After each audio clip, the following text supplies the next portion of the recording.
حضرت ایوب 18 سال بیمار رہے. زوجہ کہنے لگی دعا کر لو, تو آپ فرمانے لگے بی بی سے کہ صحت کتنی دیر رہی؟ اس نے کہا 60 سال. تو آپ فرمانے لگے ذرا بیماری کو بھی 60 سال گزر لینے دو, پھر دعا بھی کر لے دی. یہ دعا کی, اللہ یہ لفظ کہے, اللہ نے صحت دے دی ہے, تندرستی آ گئی. ایک دن گھر میں بیٹھے بیٹھے زوجہ کہنے لگی کہ ایوب یہ بتاؤ دکھ اچھے کہ سکھ؟ آپ فرمانے لگے سارے دن ہی اللہ کے ہیں, پر دکھ بڑے اچھے تھے. مجھ سے پوچھو تو دکھ بڑے بڑے اچھے تھے. کہا کس طرح؟ تو حضرت ایوب فرمانے لگے جب میں بیمار تھا تو 24 گھنٹے میں ایک دفعہ میرا رب میرا حال پوچھا کرتا تھا. ایک دفعہ میرا اللہ پوچھتا تھا ایوب تیرا حال کیا ہے؟ فرماتے ہیں 12 گھنٹے تو لذت ہی رہتی تھی کہ میرے رب نے میرا حال پوچھ لیا, اور اگلے 12 گھنٹے میں انتظار کرتا تھا مالک حال دوبارہ کب پوچھے گا. فرمانے لگے اب صحت تو ہو گئی ہے, پر اب میرا رب میرا حال تو نہیں نہ پوچھتا. بھائی مشکلات جو ہوتی ہیں وہ تو تجھے سجا دیتی ہیں, سنوار دیتی ہیں. تجھے یاد آتا ہے کوئی اپنا, جب تجھے درد ہوتی ہے نا, تکلیف ہوتی ہے, پھر تیرا دل کرتا ہے کوئی کندھا ملے جہاں میں سر رکھ کے رہوں. پھر اسی لیے تو کسی درویش سے کسی نے پوچھا تھا اپنا کون ہوتا ہے؟ تو کہا جو تجھے دکھ کے وقت یاد آئے وہ تیرا اپنا ہے. جو تجھے عین آزمائش کے وقت یاد آئے اور تجھے اس کا نمبر فوراً تیرے موبائل پہ چلنے لگے, وہ تیرا اپنا سجن ہے جس کو تو دکھ کے وقت یاد کر. تو بھائی مشکلات کے بعد جو اللہ آسانی دیتا ہے, حضرت ابراہیم کو آگ میں بھی پھینکا گیا, حضرت ابراہیم علیہ السلام کو ستایا بھی گیا, نکالا بھی گیا, لیکن جب ان مشکلات سے گزرے تو میرا رب فرماتا ہے وَإِذِ ابْتَلَىٰ إِبْرَاهِيمَ رَبُّهُ بِكَلِمَاتٍ فَأَتَمَّهُنَّ قَالَ إِنِّي جَاعِلُكَ لِلنَّاسِ إِمَامًا. کہا جب ابراہیم پورے اترے تو پھر ہم نے انہیں امام بنا دیا. یا اللہ کس طرح کی امامت دی؟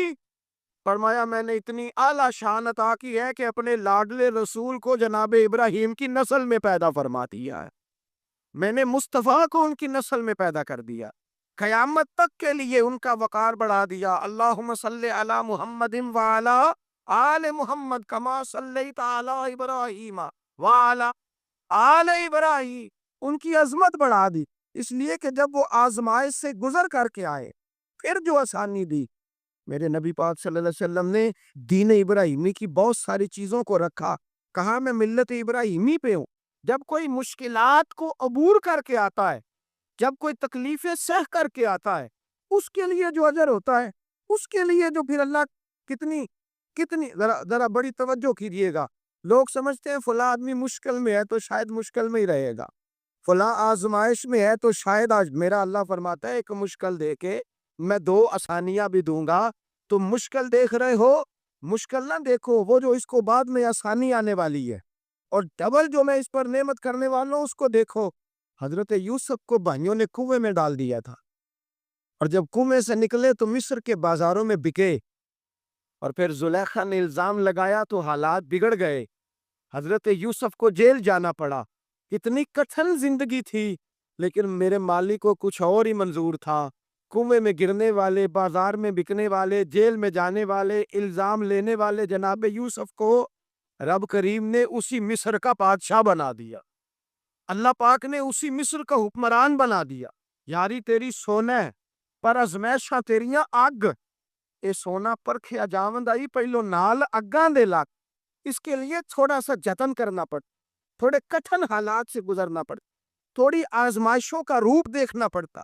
ہم چاہتے ہیں کہ ہمیں چھیڑے کوئی نہ کوئی تکلیف نہ آئے, کوئی آزمائش. یہ ہو نہیں سکتا میرے بھائی, نامی کوئی بغیر مشقت نہیں ہوا. 100 بار جب عقیق کٹا تب جا کر نگی ہوا. ہم چاہتے ہیں کہ ہمیں کچھ بھی دقت نہ آئے, مشکلات نہ آئے, اور مشکلات تو انسان کو سنوارتی ہیں بھائی, وہ تو نکھارتی ہیں. کبھی پوچھا کرو جا کر کے کسی گندم کے دانے سے کہ تو کہاں سے ہو کے آیا ہے, کہاں سے نکل کے آیا ہے, تو وہ بتلائے گا کہ بڑے مشکل مراحل سے گزرا ہوں, اور پھر اللہ نے مجھے طاقت دی ہے کہ میں انسان کے وجود کا حصہ بناؤں. تو بھائی کٹھن مراحل, آزمائشیں, تکلیفیں, یہ انسان کو بڑا انسان بنا دیتی, یہ اس کے لیے ترقیوں کا پیش خیمہ ہوتی. ہمارے جوان پریشان ہو جاتے ہیں, عورتیں خاص کر کے اس بات پہ توجہ کریں, وہ بڑی جلدی غم لے جاتی ہیں. وہ کہتی ہیں جانے میرا کچھ ہوگا ہی نہیں, جانے میرا کچھ ہو ہی نہیں سکتا. میرے بھائی درجنوں اور بیسیوں لوگ ایسے ہیں جن کی اولادیں نہیں تھی, لیکن نام ان کا ان سے بھی زیادہ ہے جو بڑے بڑے صاحب اولاد. حضرت خواجہ معین الدین اجمیری کو جانتے ہیں آپ لوگ؟ جو جانتے ہیں وہ بولے، جانتے ہیں جی؟ لو جی کافی سارے جانتے ہیں، تھوڑے جی رہ گئے نا ملے. جانتے ہیں نا خواجہ صاحب کو؟ ان کے کسی بیٹے کو جانتے ہوں؟ نہیں نہیں جانتے. نہیں جانتے آپ ان کے بیٹے کو. حضرت خواجہ معین الدین اجمیری رحمۃ اللہ تعالی علیہ کے بیٹے کو نہیں جانتے، لیکن ویسے آپ ہندوستان میں کسی آدمی کو چھیڑ کے دیکھیں، وہ کہے گا میں خواجہ صاحب کا روحانی بیٹا ہوں، میں اولاد حضرت غوث اعظم رضی اللہ تعالیٰ عنہ کی اولاد کو کم لوگ جانتے. لیکن آپ ویسے کسی کو پوچھ کے دیکھیں 11ویں والا پیر کون ہوتا ہے، ہر آدمی ہاتھ اٹھا کے بتائے گا خدا کے فضل سے ہم پر ہے سایہ غوث اعظم کا، ہمیں دونوں جہاں میں ہے سہارا غوث. لوگ جھوم کے بتلائیں. میرے بھائی یہاں لوگ پریشان ہو جاتے ہیں کہ اولاد ہوگی تو یہ ہوگا، فلاں ہوگا تو یہ ہوگا. بھائی ایسی کوئی بات نہیں. میرے پاس پیسے ہوتے تو میرا ابا بیماری سے فوت نہ ہوتا. جو مالدار ہوتے ہیں تو کیا وہ بچ جاتے ہیں؟ حضرت اسرائیل انہیں چھوڑ جاتے ہیں؟ او خدا کے بندے تو کیسی بات کر رہا. یاد رکھ یہ جو آزمائشیں ہوتی ہیں، یہ جو تکلیفیں ہوتی ہیں، یہ جو تھوڑے سے مشکل حالات ہوتے، حضرت یونس علیہ السلام کی دوستی ہوگی حضرت جبریل امین سے. جناب جبریل ملنے آئے. حضرت یونس علیہ السلام فرمانے لگے جبریل میرا دل کرتا ہے مجھے اس بندے کی ملاقات کرا جو اللہ کا سب سے زیادہ عبادت گزار بندہ ہے. حضرت جبریل امین لے گئے دور دور فلسطین کے علاقے میں، اور لے جا کر ایک بندے سے ملاقات کرائی جس کی دونوں آنکھیں بھی کوئی نہیں تھی، دونوں بازو بھی کوئی نہیں تھی، دونوں پیر بھی کوئی نہیں. اور اس بندے کی زبان پر لفظ بڑا کیا جاری تھے، یا اللہ تیرا شکر ہے، یا اللہ تیرا، بول کے کہیے یا اللہ تیرا، اے اللہ تیرا شکر ہے. شکر شکر کر رہا تھا. حضرت جناب سیدنا یونس علیہ السلام کہنے لگے میں نے تجھے عبادت گزار کو ملانے کو کہا تھا، تو کہاں لے آیا؟ حضرت جبریل کہنے لگے یونس یہ ہر چیز جاننے کے باوجود اپنے رب کی رضا پہ راضی ہے. اس وقت دنیا میں نبیوں کے بعد جس سے اللہ سب سے زیادہ پیار کر رہا ہے وہ یہی بندہ ہے. یہ اپنے رب کی رضا پہ راضی ہے. اے تن میرا کنگھی ہووے تے میں زلف سجن دی باواں، تے پوش میرے دی جتی بن جائے تے میں یار دی قدمی آواں. مارو مارو مینو مار مکاؤ کوئی عذر نہ پیش لے آواں، تے جے سونا ہی میرے دکھ وچ راضی، جے سونا ہی میرے دکھ وچ راضی، جے سونا ہی میرے دکھ وچ راضی تے میں سکھ نو چلے ڈاواں.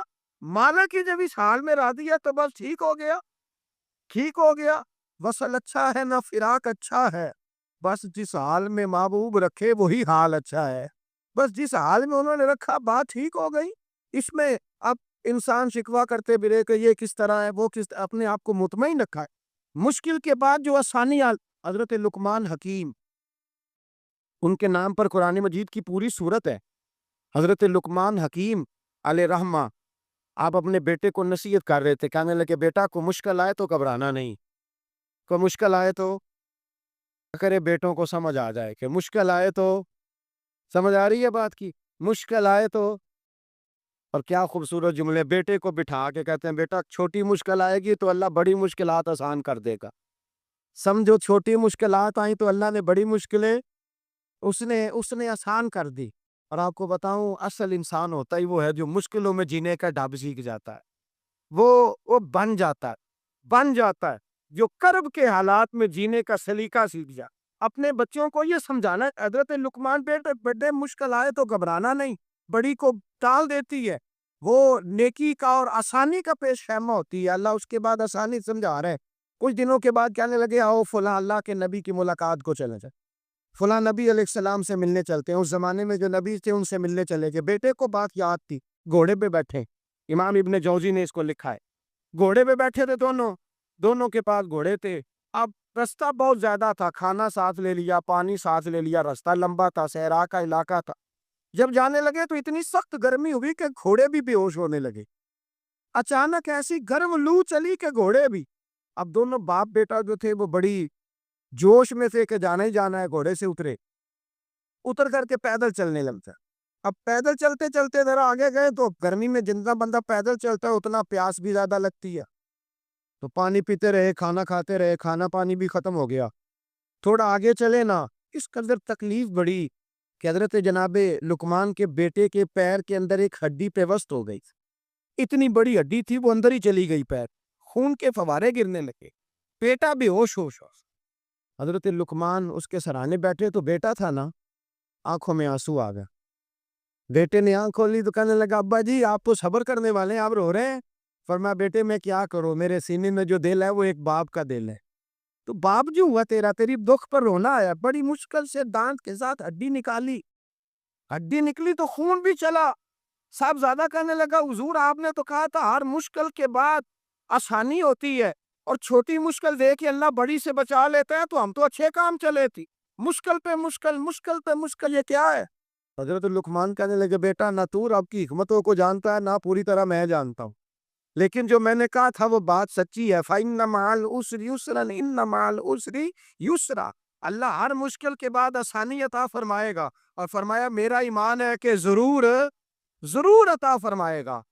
یہ بات کہہ رہے تھے کہ سامنے سے دھواں اٹھا، اتنا سخت دھواں اٹھا کہ آپ نے سوچا شاید وہاں بادیا وہاں جاتے، وہاں چلنے لگے تو پیچھے سے کسی نے آواز دی ٹھہر جاؤ، رکو، وہیں رک گئے۔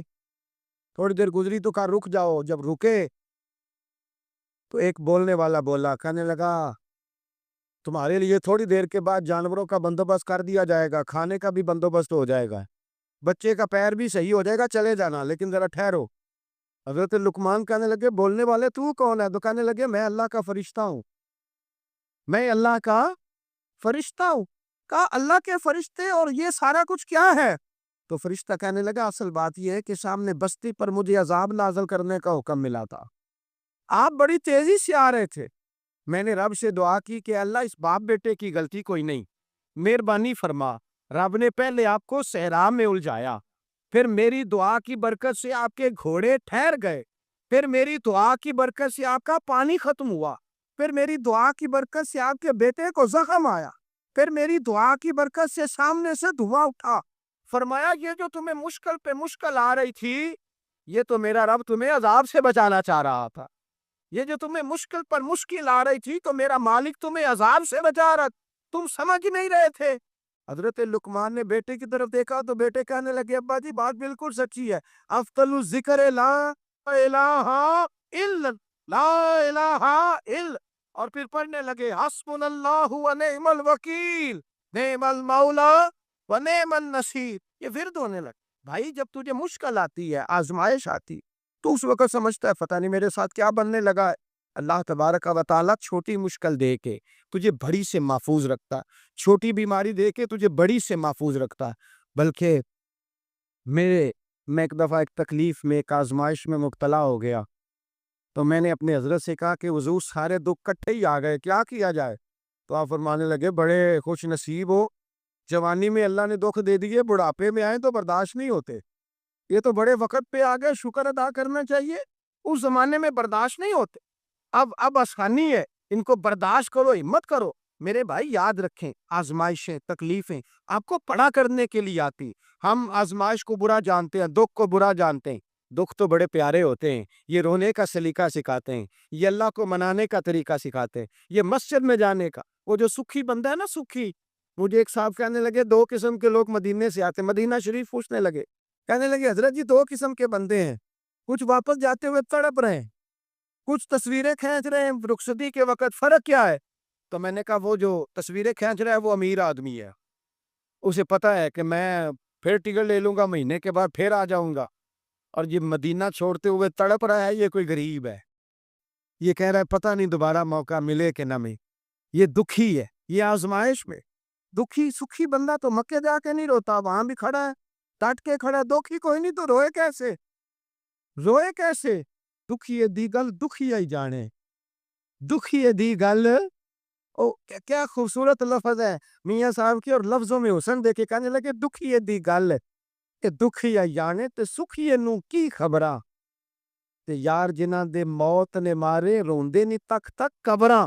یہ مشکل مرحلہ ہوتا ہے، جب انسان تکلیف میں ہوتا ہے پھر اسے احساس ہوتا ہے، اور تکلیف والے کو ہی تکلیف والے کی تکلیف کا احساس ہوتا ہے۔ جب آپ کو اللہ مشکل دیتا ہے تو سمجھ لیں رب آسانی دینا چاہ رہا، جب تیز دھوپ آتی ہے تو سمجھ لیں اللہ گرم ہوا گزار کے ٹھنڈی بارش برسانا چاہ رہا، اور جب چاروں طرف سے گھٹن ہو، پنجابی میں کہتے ہیں گمہ لگ جائے، تو پھر سارے بول کے کہتے ہیں اب جو طوفان آئے گا وہ سخت ہی آئے گا۔ اس لیے کہ گھٹن جتنی زیادہ ہوتی ہے پھر فضل بھی اتنا. جن لوگوں نے تکلیفیں زیادہ سہی تھی رب نے عزتیں بھی زیادہ ہی عطا فرمائی. جن لوگوں نے تکلیفیں زیادہ سہی نا انہیں اللہ نے درجہ بھی. حضرت بلال حبشی نے بڑی تکلیف سہی, مارا کرتا تھا امیہ, بڑا مارتے تھے, اتنا مارتے تھے کہ موٹے, آپ نے کبھی دیکھے ہیں دیہاتوں میں موٹے موٹے پائے ہوتے تھے, چار پائیوں کے موٹے موٹے پان کی چار پائیاں اور بڑی چار پائیاں کافر بچھا کے بیٹھ جاتے اور حضرت بلال حبشی کے پیر ان کے نیچے رکھ دیتے, ہاتھ ان کے نیچے رکھتے, آگ لوہا گرم کر کے اس کے اوپر ننگے بدن لٹا دیتے. مکے نے بڑی آزمائشیں دیکھی, پھر اسی مکے نے مدینے نے عجیب رنگ دیکھا کہ میرے نبی معراج سے واپس آئے اور حضور نے عظمت دی. فرمایا بلال یار تیرا بڑا مقام ہے, تو مدینے میں چل رہا تھا اور میں جنت میں تیرے قدموں کی آواز سن رہا تھا. کتنا تیرا مقام ہے, کتنا تیرا درجہ ہے, میں وہاں تیرے چلنے کی آواز سن رہا. حضرت ابوبکر صدیق رضی اللہ تعالیٰ عنہ نے اس زمانے میں حضور کی نوکری کی جب دوسرا جانثار کوئی نہیں تھا. سارے لوگ تانے دیتے, کہتے ابوبکر تو اکیلا ہی سیاںا ہے, سارا مکہ مخالفت کرتا ہے, تو جان ہی نہیں چھوڑتا, سارا زمانہ مخالفت کرتا. ابوبکر صدیق نے مال بھی دیا, جان بھی دی, شہزادی حضرت عائشہ بھی دی, حضور کی خدمت میں ہر چیز لٹا دی. دنیا کو پتا اس دن چلا جس دن میرے رسول پاک صلی اللہ علیہ وسلم مسجد نبی میں بیٹھے تھے, درجنوں صحابہ تھے. حضور نے فرمایا ابو دردہ کو تو بلاؤ. جناب ابو دردہ حاضر ہوئے تو کہتے ہیں حضور کا چہرہ دیکھا تو ناراضگی ہے چہرے پہ. میں نے دیکھتے کہا حضور آپ مجھ سے ناراض ہیں؟ حضور نے فرمایا ہاں میں ناراض ہوں. جب یہ لفظ کہے تو میں کانپنے لگا, حضور ناراض ہو گئے. میں نے کہا یا رسول اللہ میری غلطی. تو نبی پاک نے فرمایا تو میرے ابو بکر کی عظمت نہیں جانتا؟ حضور جانتا ہوں. حضور کیا ہوا؟ نبی پاک نے فرمایا کل تو گلی میں گزر رہا تھا, ابو بکر بھی گزر رہا تھا, تو نے سوچا ہی نہیں تو میرے ابو بکر کے آگے آگے چل رہا تھا, یہ خیال ہی نہیں آیا, تجھے پتا نہیں کہ جس نے میرے ساتھ نیکی کی میں نے بدلہ چکا دیا ہے. ابو بکر کا بازو تھام کے اللہ کی بارگاہ میں لے جاؤں گا, میرا رب بھی اسے بدلے عطا فرمائے گا. یہ عظمت, یہ شان, یہ بلندی اور رفت مشکلات سے گزرنے کے بعد ملی. میرے نبی پاک صلی اللہ تعالی علیہ وسلم کے ساتھ مولا کائنات شیر خدا حضرت علی نے 9 سال کی عمر سے وفات شروع کی اور تا دم آخری حضرت علی نے وفا کی مصطفیٰ سے. کٹھن مراحل سے گزرے, کٹھن مراحل سے. حضرت علی کہتے ہیں میں ہر جنگ میں ہر جہاد میں ساتھ تھا, پر جس دن مکے اور مدینے سے آنے والوں کو حضور بھائی بھائی بنا رہے تھے, مہاجر اور انصار کو بھائی بھائی بنا رہے تھے, فرماتے ہیں میں تنہا کھڑا تھا, کوئی کسی کا بھائی بن گیا, کوئی کسی کا بھائی بن گیا, میں اکیلا کھڑا تھا اور میں سوچ رہا تھا کہ یار میں کدھر جاؤں. کہتے ہیں میں اس حد تک آیا کہ میرے آنسو بہنے لگے, لیکن میری مشکلات کو آسانی تب ملی جب مدینے کے چاند دھیرے سے اٹھے, میرے قریب آئے, میرا بازو تھاما اور فرمایا علی باقی سارے بھائی بھائی بن گئے ہیں, انت اخی فی الدنیا والآخرہ,